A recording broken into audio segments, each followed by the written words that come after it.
주의 자녀로 산다는 것을 그 가운데로 걸어가는 것, 그 속에서 신실하게 날 지키시는 그 손길을 경험하는 것.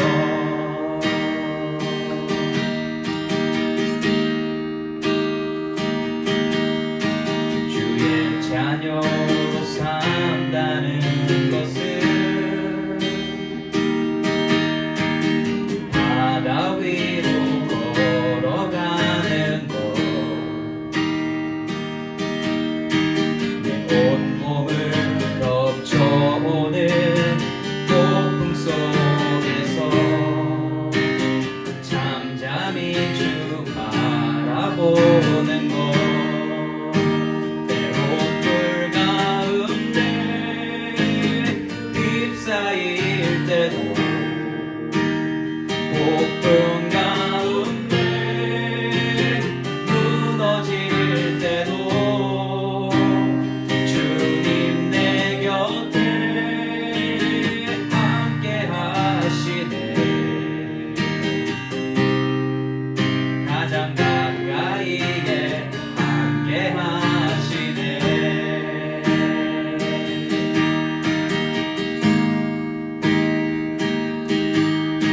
주의 자녀로 산다는 것을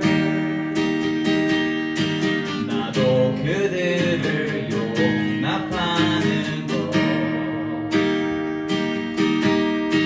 나를 위해 달리신 십자가 사랑, 그 사랑으로 살아가는 것.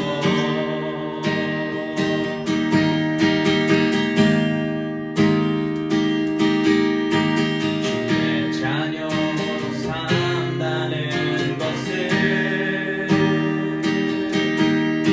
주님과 함께 동행하는 것, 주께서 지신 십자가 기꺼이 지고 주와 함께 걸어가는 것, 때론 물 가운데 휩싸일 때도 폭풍 가운데 무너질 때도 주님 내 곁에 함께 하시네.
예수 믿는 일은요, 분명히 좋은 일입니다.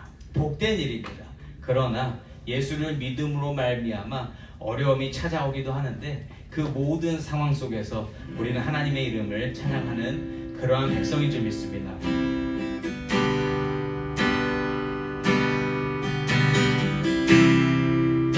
모든 상황 속에서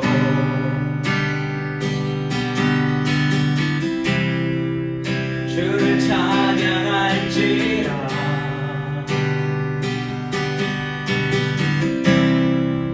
그는 너의 그 삶을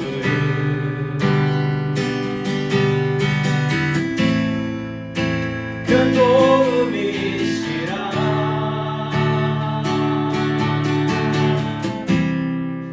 주의 얼굴 구할 때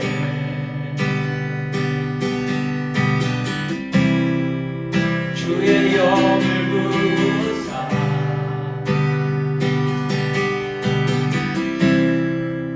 그 신사랑 안에서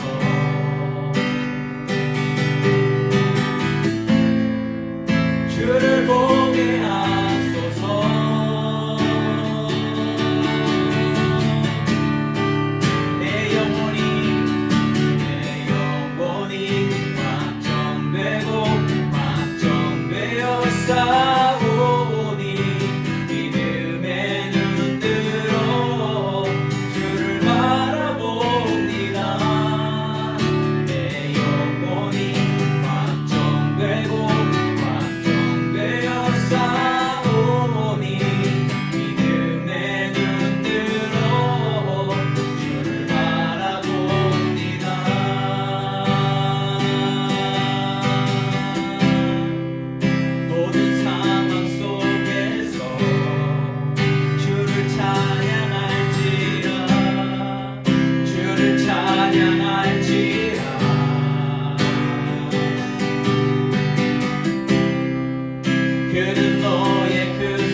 확정됐습니다.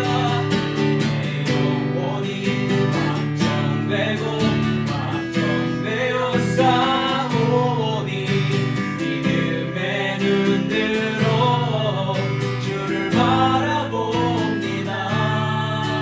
내 영혼이 확정되고 확정되어 싸우니 믿음의 눈 들어 주를 바라봅니다. 주를 찬양할 때 주의 나라 힘이 임했네. 주의 영원한 나라 축복해 하소서. 주를 찬양할 때 주의 나라 힘이 임했네. 주의 영원한 나라 축복해 하소서. 내 영혼이 확정되고 확정됐으니 내 영혼이 확정되고 확정되어 싸우니 믿음의 눈 들어 주를 바라봅니다. 내 영혼이 확정되고 확정되어 싸우니 믿음의 눈 들어 주를 바라봅니다. 믿음의 눈 들어 주를 바라봅니다. 믿음의 눈 들어 주를 바라봅니다. 아멘.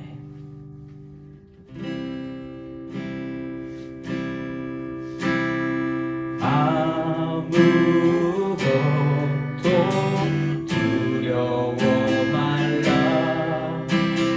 주 나의 하나님이 지켜주시네. 놀라지 마라. 겁내지 마라. 주님 나를 지켜주시네. 아무것도 두려워 말라. 아무것도 두려워 말라. 주 나의 하나님이 지켜주시네. 놀라지 마라. 겁내지 마라. 주님 나를 지켜주시네. 내 맘이 힘에 겨워 지칠지라도 주님 나를 지켜주시네. 세상의 험한 부하 놀아질 때도 주님 나를 지켜주시네.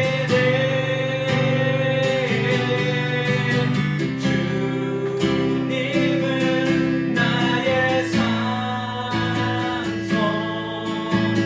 주님은 나의 요새. 주님은 나의 소망. 나의 힘이 되신 여호와.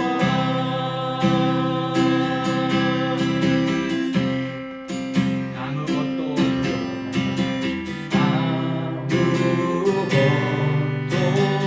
두려워 말라. 주 나의 하나님이 지켜주시네. 놀라지 마라. 겁내지 마라. 주님 나를 지켜주시네. 내 맘이 힘에 겨워 내 맘이 힘에 겨워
소망 나의 힘이 되신 여호와 주님은 나의 산성 주님은 나의 요새 주님은 나의 소망 나의 힘이 되신 여호와. 하나님 아버지, 나의 아버지 되시고 나의 주인 되시며 나의 모든 것 되신 우리 주님을 우리가 한 목소리로 한 마음으로 찬양했습니다. 아버지, 주의 자녀로 살아가는 것이 가장 복된 것임을 알매도 불구하고 아버지, 우리에게 어려운 현실이 찾아올 때마다 우리가 얼마나 주눅드는지, 얼마나 무서워하는지, 얼마나 걱정하고 사는지 또한 우리의 스스로를 발견합니다. 하나님, 오늘 이 시간을 통하여 그 모든 시간 동안 함께 하시는 주님을 온전히 찾아볼 수 있도록 하나님 인도하여 주시옵소서. 언제나 우리를 붙드시고 인도하시는 그 하나님을 우리가 바라볼 때에, 그 하나님의 붙잡아 주심을 우리가 온전히 느끼고 살아갈 때에 아버지 하나님, 우리가 이 세상을 두려워하지 아니하고 아버지 정말 평안함으로 살아낼 수 있는 줄 믿사오니 오늘 그 믿음을 더하여 주시옵시고 말씀으로 더욱더 확실한 믿음을 가질 수 있도록 하나님 인도하여 주시옵소서. 오늘도 이 시간을 하나님께서 기뻐 받으실 줄 믿습니다. 아버지 하나님의 말씀을 받을 만한 마음밭이 준비되게 하여 주시옵시고 하나님만을 바라볼 수 있는 이 시간 되기를 간절히 바라오며 예수님의 이름으로 기도드립니다. 아멘. 에스겔서 2장 1절에서 10절까지의 말씀을 우선 우리가 함께 교독하고 나아갑니다. 그가 내게 이르시되 인자야 내 발로 일어서라 내가 내게 말하리라 하시며 그가 내게 말씀하실 때 그 영이 내게 임하사 나를 일으켜 내 발을 세우시고 내가 그 말씀하시는 자의 소리를 들으니 내게 이르시되 인자야 내가 너를 이스라엘 자손 곧 패역한 백성 나를 배반하는 자에게 보내노라. 그들과 그 조상들이 내게 범죄하여 오늘까지 이르렀나니 이 자손은 우리를 공반하고 왕이 붙은 자니라. 내가 너를 그들에게 보내노니 너는 그들에게 이르기를 주 여호와의 말씀이 이러하시다. 그들은 패역한 족속이라. 그들이 듣든지 아니 듣든지 그들 가운데 선지자가 있음을 알지니라. 인자야 너는 비록 가시와 신뢰와 함께 있으며 정갈 가운데 거주할지라도 그들을 두려워하지 말고 그들의 나라를 두려워하지 말지어다. 그들은 패역한 족속이라도 그 말을 두려워하지 말며 그 얼굴을 무서워하지 말지어다. 그들은 심히 패역한 자라. 그들이 듣든지 아니 듣든지 너는 내 말로 고할지어다. 너 인자야 내가 네게 이르는 말을 듣고 그 패역한 족속같이 패역하지 말고 내 입을 벌리고 내가 네게 주는 것을 먹으라 하시므로 내가 보니 보라 한 손이 나를 향하여 펴지고 보라 그 안에 두루마리 책이 있더라. 그가 그것을 내 앞에 펴시니 그 안팎에 글이 있는데 그 위에 애가와 애곡과 재앙의 말이 기록되었더라. 아멘. 저는 오늘 내가 내게 주는 것을 먹으라 라는 제목으로 말씀을 나누고 싶습니다. 하나님의 자녀로 살아가는 사람들이 버릇처럼 하는 말이 있어요. 뭐 기도하거나 뭐 할 때 뭐라고 그러냐면 하나님의 음성을 듣기 원하고 하나님 말씀에 순종하기 원합니다. 이 고백 안 해보신 분 있으세요 혹시? 나는 이런 고백을 해보지 않았습니다. 다 해보셨을 겁니다. 하나님을 사랑하는 사람은 그 하나님의 음성을 따르기를 원한다라는 거죠.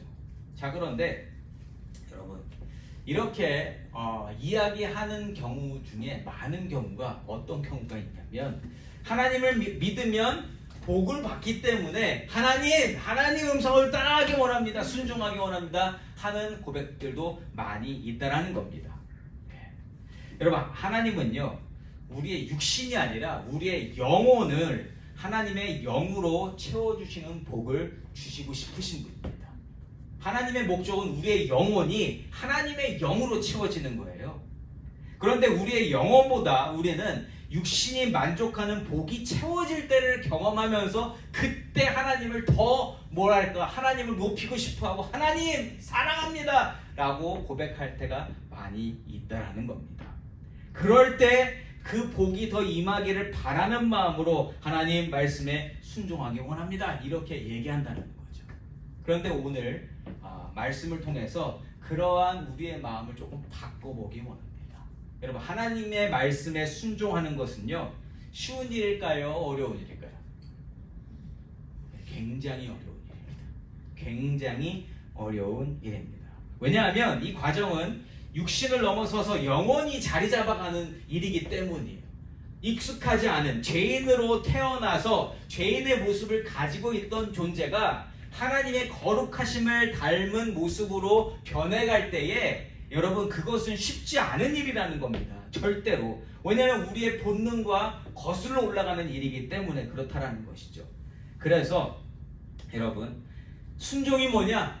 하나님과 온전히 연합하여 하나가 되는 것이 순종입니다. 그거는 쉬운 일 아니라는 거예요. 이 순종이 요구하는 것은 여러분 우리가 예상하는 것과는 완전히 다른 일입니다. 우리가 예상하는 것은 우리의 육신이 잘 되는 것, 편안한 것, 만족하는 것, 이것을 원하는 게 우리의 기도고 우리의 간구고요. 하나님이 채워주시고자 하는 것은 뭡니까? 우리의 영혼이 하나님과 연합되는 거다. 이게 큰 차이를 만들어낸다. 여러분 그래서요 하나님께서 말씀하실 때 하나님께서 순종하라 말씀하실 때 거의 대부분의 경우가 인간의 삶, 본능을 거슬러야 하는 것과 거의 다반사다. 그래서 그것은 쉽지 않다.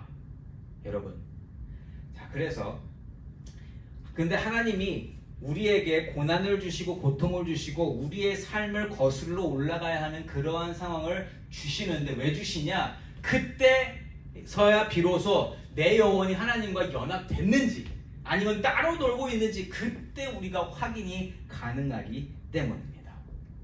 오늘 본문에서 에스겔 선지자에게 주시는 이 하나님의 말씀은요 대단히 어렵고 꺼려지는 일로서 대중의 분위기를 거슬러 올라가야 하는 일입니다. 인간의 정의로운 마음으로 절대로 되어지지 않는 그러한 일이라는 거죠. 이러한 일을 통해서 에스겔 선지자는 자신의 마음이 하나님과 연합되는지를 확인할 수 있는 그러한 자리로 나아가게 된다는 것입니다. 오늘 말씀을 통하여서 하나님의 말씀을 받는다는 것은 어떤 것인지 또 누가 이러한 일을 감당할 수 있는지를 살펴보면서 이 세대 가운데에서 하나님의 음성을 듣고 하나님의 인도하심을 따라가는 자로서 그 마음의 준비를 단단히 하며 하나님의 백성으로서의 정체성을 확실히 다지게 되시는 저와 여러분이시기를 예수 이름으로 축원합니다. 자, 지난주 말씀에서 우리가 알았던 내용, 바벨론 포로로 끌려간 이스라엘이 그발강가에서 한 5년 정도 살았었죠. 그때 하늘에서 하나님의 형상을 보았던 에스겔의 모습을 우리가 지난주 확인했습니다. 자, 이제는 하나님의 음성을 듣는 장면을 소개하고 있어요. 하나님께서는 에스겔을 어떻게 부르시는가? 2장 1절 말씀입니다. 그가 내게 이르시되 인자야 내 발로 일어서라 내가 내게 말하리라 하시며 아멘. 자, 1절 말씀은요 하나님 말씀이 아직 임하기 전인데 자, 말씀 들을 자세를 갖추어라 이렇게 말씀하고 계신다라는 거죠. 그런데요 보면 이 장면은 에스겔 스스로가 준비하는 게 아닙니다. 하나님이 준비해라 하시면서 하나님이 모든 준비를 또한 다 시켜주신다라는 거예요. 2절 말씀에서 하나님이 준비시켜 주시는 모습이 보여집니다. 2절입니다. 그가 내게 말씀하실 때에 그 영이 내게 임하사 나를 일으켜 내 발로 세우시기로 내가 그 말씀하시는 자의 소리를 들으니 아멘. 일어나라고 하셨지만 결국 누가 세워주세요? 하나님이 해주시더라. 어떻게요?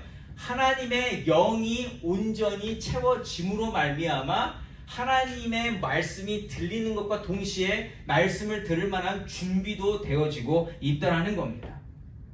에스겔은요 이 1절과 2절 말씀을 통해서 이 독자들에게 알려주고 싶은 게 있어요. 뭐냐? 앞으로 에스겔이 하는 이 모든 말은 그 시작부터 철저히 하나님께서 시작하신 것이다. 하나님께서 모든 것을 철저하게 계획하신 것이며 에스겔의 의도와는 전혀 상관없는 일이다라는 것을 밝히고 있다라는 거예요.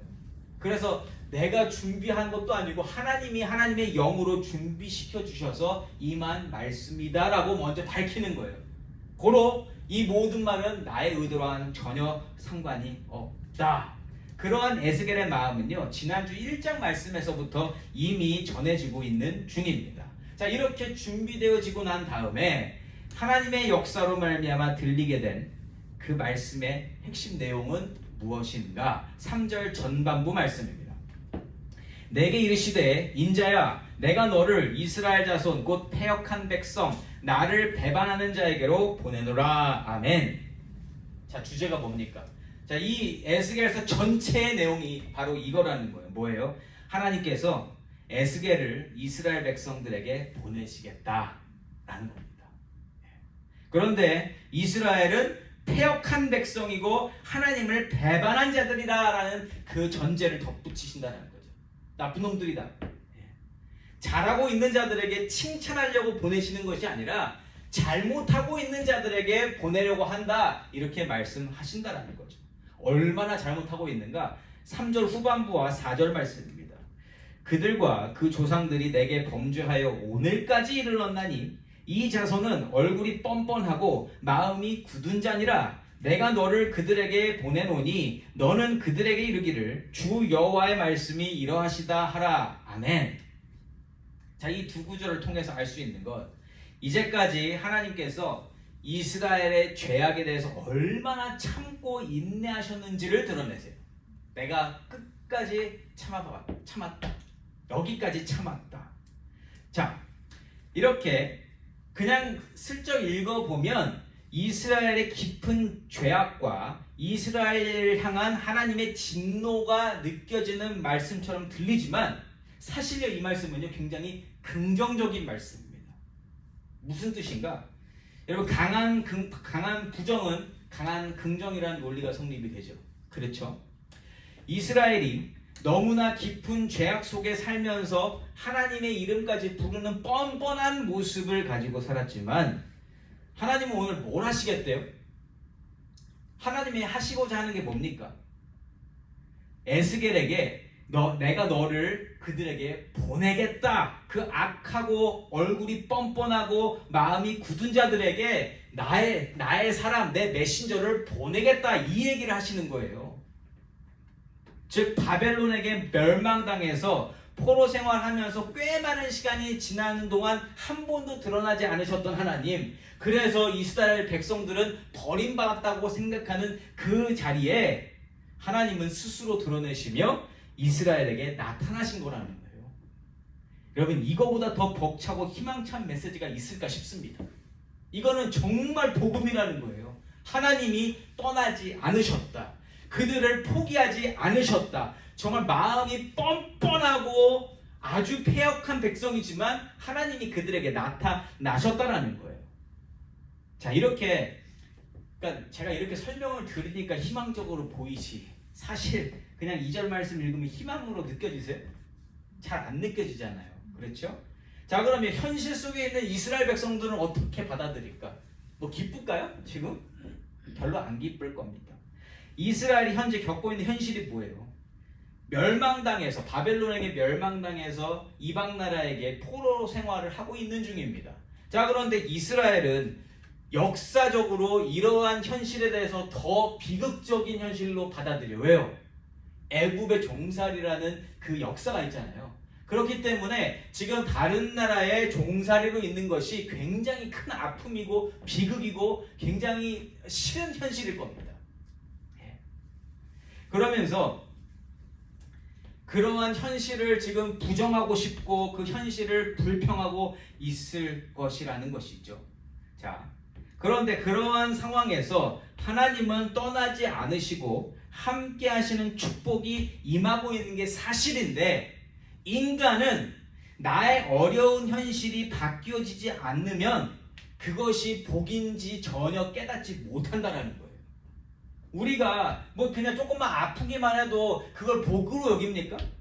쉽지 않잖아요, 복으로 여기기가. 그렇잖아요. 그러나 하나님께서 약속하시는 참된 복이 뭡니까? 하나님께서 약속해 주시는 복은 어떤 상황 속에서도 하나님이 함께 해주시는 것인 줄 믿습니다. 저와 여러분이 받은 최고의 복은 바로 그 복이요. 임마누엘의 하나님이 언제나 항상 함께 계시는 거. 변하지 않는 현실이라 할지라도 그 현실 가운데 하나님이 함께 해주시는 거라면 그게 복된 삶인 줄 믿는다라는 거죠. 하나님께서는요, 그 어떤 환경이라 할지라도 한마디 말씀으로 모든 것을 바꾸실 수 있는 전지전능하신 하나님이신 줄 믿습니다.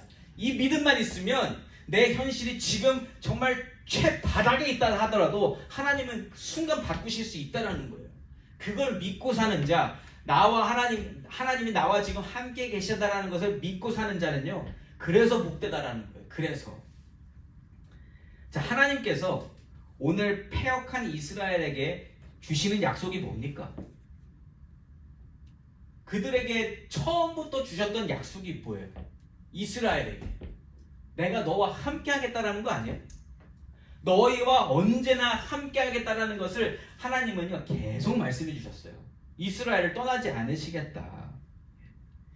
침묵하셨던 하나님께서 그 말씀을 주시려 다시 한번 나타나셨다라는 거, 그들을 떠나지 않으셨다라는 확인이 됐다라는 거고요. 끝까지 붙들어 주실 언약의 하나님이심을 다시 한번 확인시켜 주시는 거고, 그들에게서 하나님께서 함께 하시는 형통의 복이 떠나지 않았음을 오늘 다시 한번 에스겔을 통해서 전해 주시는 겁니다. 굉장히 복된 소식이라는 것이죠. 여러분, 이스라엘뿐만 아니라 저와 여러분의 현실이 아무리 고달프고 힘들고 해도 성경 말씀이 여전히 들려지고 성경 말씀이 이해되고 내 영혼이 그 말씀을 받아들이고 있다면 그 현실은 이미 하나님께서 알고 계시며 변화시켜 주실 수 있는 복된 현실임을 기억하시고 사시기 바랍니다. 어느 상황에서도 하나님을 부를 수 있다는 거, 그리고 하나님이 나의 마음을 만져주고 계시다는 걸 알 수 있는 거, 그건 정말 복된 일이라는 거죠. 이와 같이 이스라엘에게 함께 하실 것을 말씀하시면서 특별히 그 말씀을 전하게 될 에스겔을 준비시켜 주십니다. 5절 말씀입니다. 그들은 패역한 족속이라 그들이 듣든지 아니 듣든지 그들 가운데 선지자가 있음을 알지니라. 아멘. 5절 말씀에서는 하나님이 선지자를 통해서 하나님의 존재를 확인시켜 주시는 거죠. 내가 선택한 선지자가 너희들 가운데 있을 것이다. 그들이 듣든지 아니 듣든지 나는 내 할 일을 할 것이다 라고 말씀해 주시는 거예요. 그런데 여기서 알 수 있는 게 뭐예요? 이스라엘 백성들이 그 이야기를 들을 것인가 안 들을 것인가. 여러분, 듣든지 아니 듣든지라는 표현을 왜 쓰셨을까요? 그들이 안 들을 거라는 거예요. 그들은 무시할 거다. 하나님께서 친히 세우신 에스겔 선지자를 통해서 하나님께서 함께 하신다는 그 말씀이 전해질 것인데, 막상 그 말씀을 선물로 들어야 할 백성들, 이스라엘 백성들은 듣는 둥 마는 둥 할 것이다라는 예언을 해주신 거예요. 안 들을 거야. 이러한 미래를 먼저 가르쳐 주심으로써 여러분, 누가 지금 준비되고 있는 거예요? 말씀을 전할 에스겔은 지금 그 모든 상황을 미리 알게 된 거 아닙니까? 전할 건데 전하는데 안 들을 거야. 그런데 중요한 게 뭐야? 너는 내가 세운 선지자야. 너는 나의 말을 전하는 입술이 될 것이고 스피커가 될 것이고 나의 존재를 확인시켜주는 그러한 존재가 될 것이다. 이렇게 말씀하고 계신다는 거죠. 그런데 여러분, 아무리 알아도 현실에서 내가 말하는데 아무도 안 들으면 어떨 것 같아요? 여러분, 복음 전도 좋은 겁니까? 안 좋은 겁니까?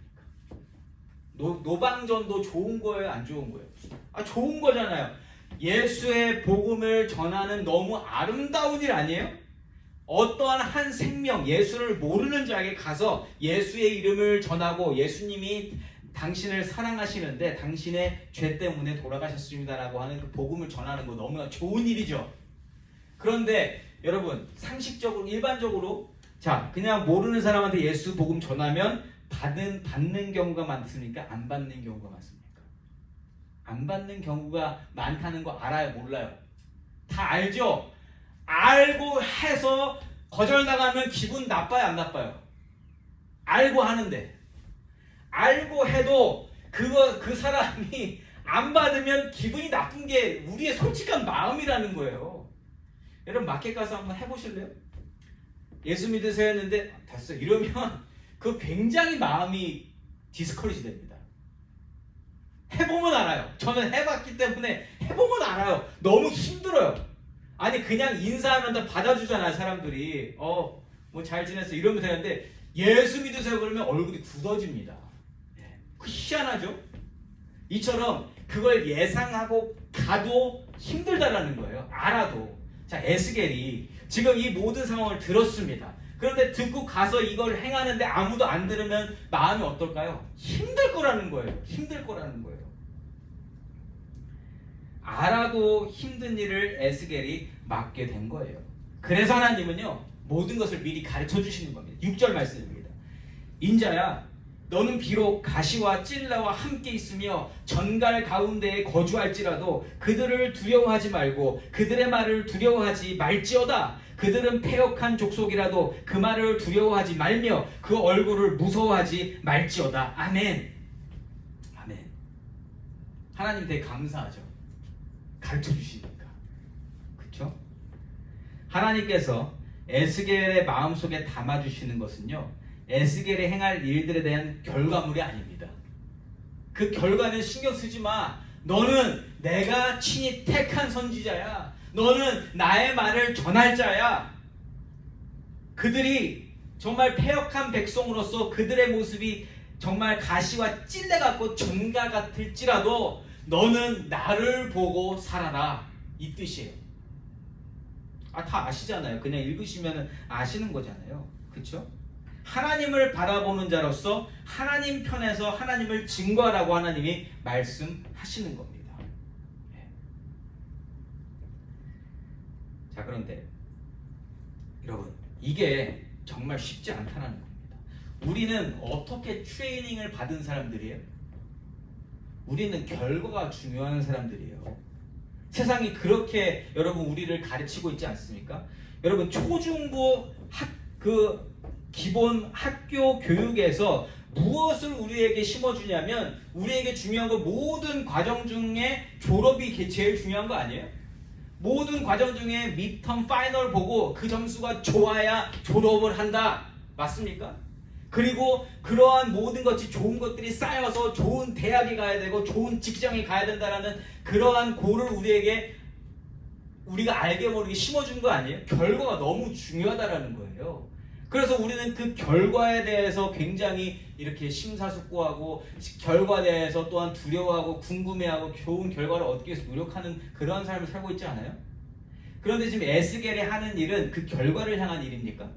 아니요. 결과는 이미 나왔어요. 안 들어요. 그런데 해야 돼요.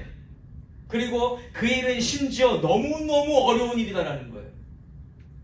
보세요. 아까 방금 읽었잖아요. 6절에서 뭐라고 그럽니까? 인자야 너는 비록 가시와 찔레와 함께 있으며 전갈 가운데 거주할지라도 두려워하지 말라.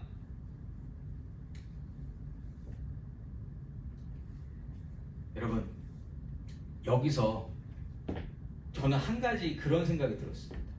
아니 아무런 대가가 없는 일을 지금 해야 되는데 지금 에스겔이 그 자리를 떠나지 않는 게 이상하지 않아요?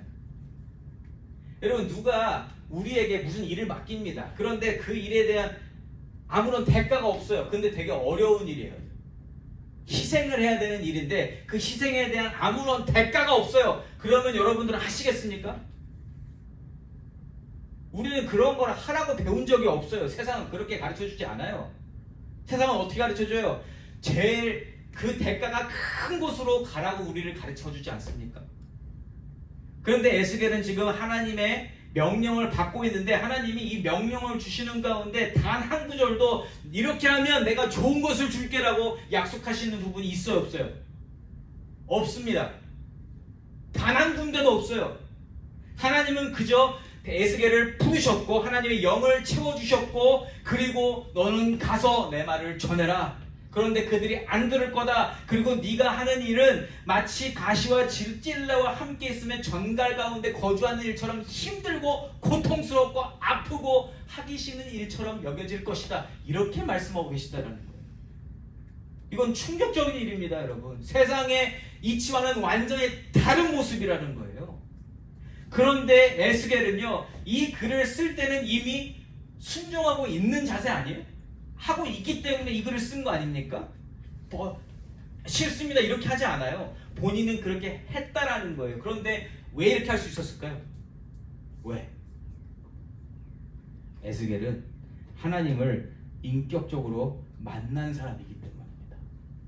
하나님이 한 영혼을 정말로 만나주시고 그 영혼을 인도해 주시면 여러분 그 영혼은 무슨 대가가 필요해서가 아니라 하나님 부르심으로 말미암아 그 모든 일을 감당하게 될 줄 믿습니다. 하나님을 인격적으로 만난 사람이어야 이 에스겔의 행동을 전혀 거리낌 없이 받을 수 있다라는 거예요. 세상의 이치로 보면 이건 말도 안 되는 일입니다. 이렇게 하면 안 됩니다.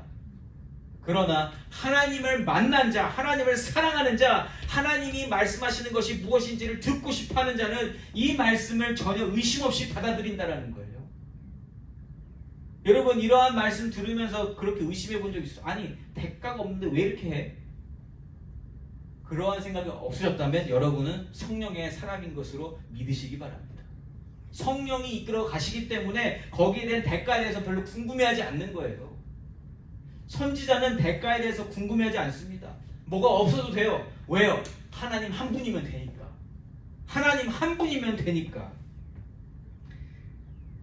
저와 여러분에게 개인적으로 인격적으로 만나뵌 하나님이 분명히 계시고 언제나 나를 인도하시고 말씀하시는 그 하나님이 살아계시기를 예수 이름으로 축원합니다.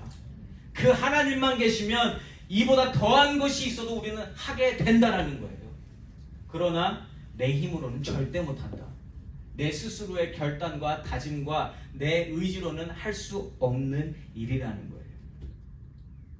자, 이러한 특별한 경험과 더불어 패역한 이스라엘에게 말씀을 전해야 하는 이 에스겔은요, 반복되어지는 하나님 말씀 속에서 자신의 할 일이 무엇인지 그리고 자신의 위치가 어디인지를 분명하게 새기게 됩니다. 7절과 8절입니다. 그들은 심히 패역한 자라. 그들이 듣든지 아니 듣든지 너는 내 말로 고할지어다. 너 인자야, 내가 내게 이르는 말을 듣고 그 패역한 족속같이 패역하지 말고 내 입을 벌리고 내가 내게 주는 것을 먹으라 하시기로. 아멘. 굉장한 말씀입니다. 그들은 심히 패역한 자기 때문에 그들은 아무 말도 안 들고 심지어 내 말도 안 들을 거야. 그러나 너는 네 말로 하지 말고 내 말로 전할지어다. 너는 내 말로 고할지어다. 왜요? 그래야만 에스겔이 그 자리를 감당할 수 있게 된다는 거예요. 에스겔의 힘으로, 에스겔의 능력으로, 에스겔의 지혜로 그 자리는 감당할 수 없는 자리라는 거예요. 애초부터. 오직 하나님의 것으로만 감당해야 되는 일이다. 그래서 2절에서 이미 하나님께서 하나님의 영을 내려주셔서 모든 것을 준비시켜 주시는 겁니다. 하나님이 하셔야 된다는 거예요. 자, 이렇게 하나님의 일을 감당할 사람은 하나님께 선택을 받은 사람이어야 하고 하나님의 영으로 채워진 사람이어야 합니다. 그래서 아무런 대가도 보장받지 않는다 하더라도 하나님의 영이 채워지면 그 감동으로 무엇이든 할 수 있게 된다. 에스겔이 그렇게 선택받았고요. 에스겔은요 지금 자신의 목적이 전혀 없어요. 자기가 하고자 하는 게 아무것도 없습니다. 그저 여기에서 이제 읽어보시면 하나님이 나타나셨고 하나님이 주시는 말씀이 무엇이며 그리고 내가 하는 일은 무엇이다. 이거밖에 없다라는 거예요. 이거밖에 없다.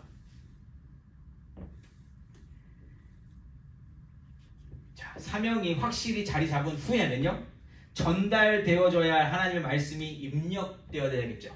너는 내가 주는 것을 먹으라. 제목이 어디 갔어요? 예. 내가 내게 주는 것을 먹으라. 먹어야 되겠죠. 예. 내 입을 벌리고 내가 내게 주는 것을 먹으라. 이 8절 말씀의 뉘앙스가 조금 저는 이렇게 생각이 들었어요. 하나님께서 먹으라 주시는 것이 에스겔의 입맛에 딱 맞는 것은 아닐 것 같다. 예. 아니 맛있는 거만 알아서 찾아먹지 않을까요? 여러분? 근데 내가 너에게 주는 걸 먹으라고 하시는 이유는 뭐예요? 그 맛이 없다 사실. 그러나 너는 먹어야 된다. 그걸 먹어야만 네가 줄 수 있다라는 거예요. 여러분, 하나님 주시는 것은 분명히 반드시 선하고 좋은 것인 줄 믿습니다. 그러나 우리가 쉽게 택하지는 못할 것이다라는 거예요. 먹고 소화시키기에 쉽지만은 않은 것이다. 여러분, 말씀뿐만 아니라 음식도 그렇지 않습니까? 우리가 왜 이렇게 살이 찝니까? 그리고 맨날 다이어트 한다 그러는데 왜 안 돼요? 왜 안 돼요? 안 되는 이유가 뭡니까? 입맛에 좋은 거만 먹으면 안 빠져요. 그러니까 우리가 지금 웃고 얘기하는 게 똑같잖아요. 누구나 다. 오버웨이트 되는 거 싫어서, 비만 되는 거 싫어서 건강하게 먹어야지, 맨날 먹어야지 말만 해요. 다. 우리도 모이면 맨날 그 얘기 합니다. 그렇죠? 근데 흰쌀밥 맛있잖아요. 당연한 거 아니겠어요? 단 거 얼마나 맛있습니까? 입에 넣어 단 것보다 쓰고 괴롭고 막히는 것이 어떻게 보면 여러분 약이 쓰잖아요. 우리를 건강하게 하는 거는 써요. 여러분, 우리의 영혼과 거룩한 하나님 나라를 위하여 먹어야 하는 하나님 말씀도 그렇다라는 거예요. 여러분, 말씀 먹어야 되는 거 알겠는데 말씀 잘 먹어집니까? 그렇게 결단해도 그 다음 나가면 또 귀찮아서 이 성경 책이 안 열어지는 게 우리 현실 아니겠어요? 그러나 먹어야 된다는 겁니다. 먹어야 된다. 이걸 먹어야 우리가 할 이야기가 나오게 된다.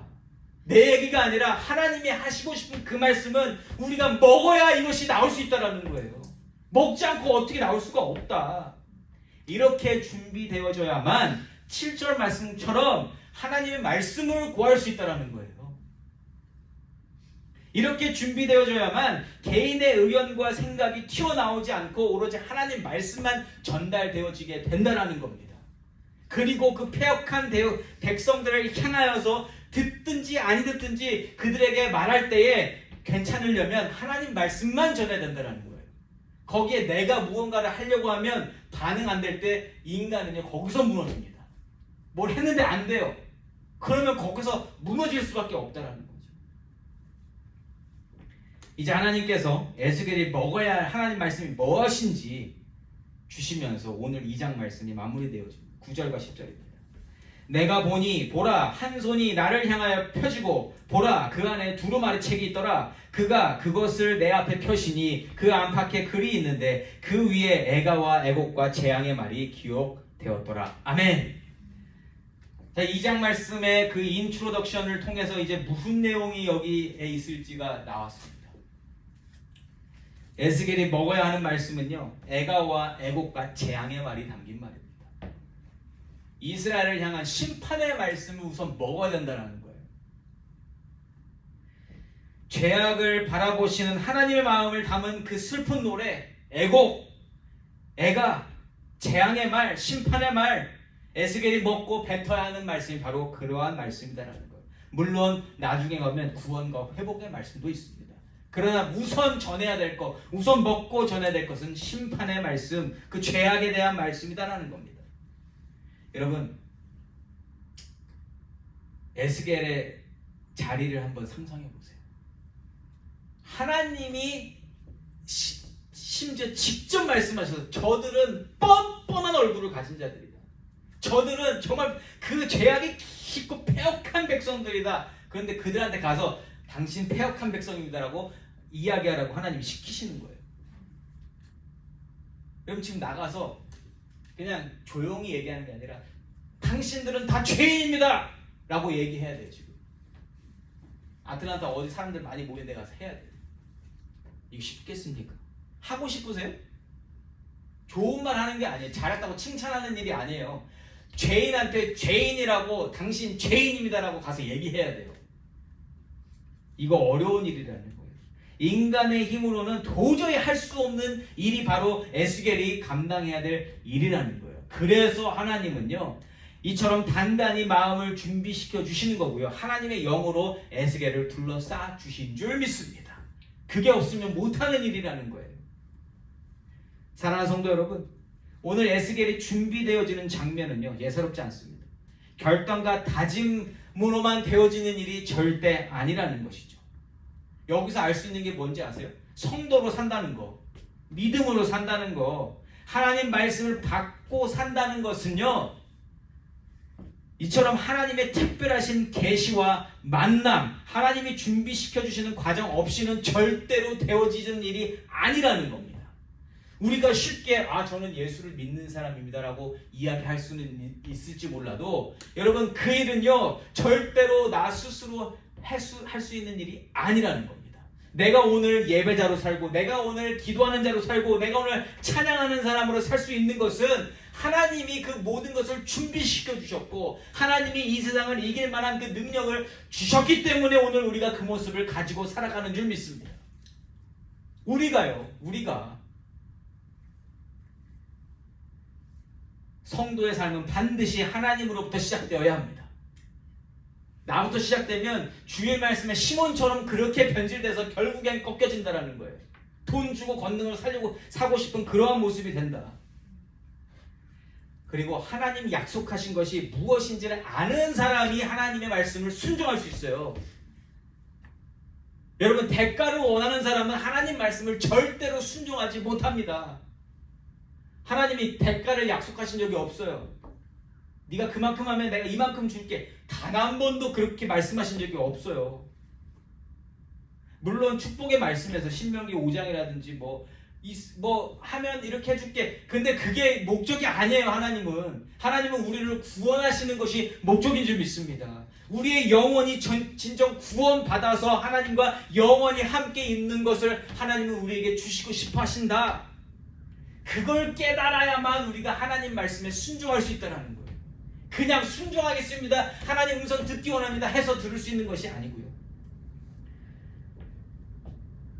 이 세대를 살아가는 저와 여러분이 오늘 예배자로, 성도로 부름받은 분명한 이유가 있습니다. 그냥 그렇게 하나님이 만드시지 않았다라는 거예요. 저와 여러분을 통하여 하나님께서 말씀하시겠다라는 겁니다. 저와 여러분을 통해서 하나님이 말씀하시려고 우리들에게 하나님의 영을 부어주신 줄 믿습니다. 인정하십니까? 그냥 성도로 사는 게 아니다라는 것이죠. 그렇게 하나님의 백성으로, 하나님의 사명자로 살아갈 때에 우리는 무엇을 약속받고 살아가는 겁니까? 여러분은 어떤 약속을 붙들고 사세요? 하나님이 뭘 주시겠다고 하셨길래 하나님을 믿고 사십니까? 여러분, 우리는요, 세상이 복으로 여기는 것들을 약속받은 자들이 아니죠. 그걸 약속받은 사람들이 아닙니다. 그 축복 때문에 하나님께 순종하는 자들도 아니라는 겁니다. 만약 그렇다면 하나님과 연합할 수 없어요. 우리가 약속받은 것은 영원히 하나님과 연합하여 지내게 되는 천국입니다. 결국에는.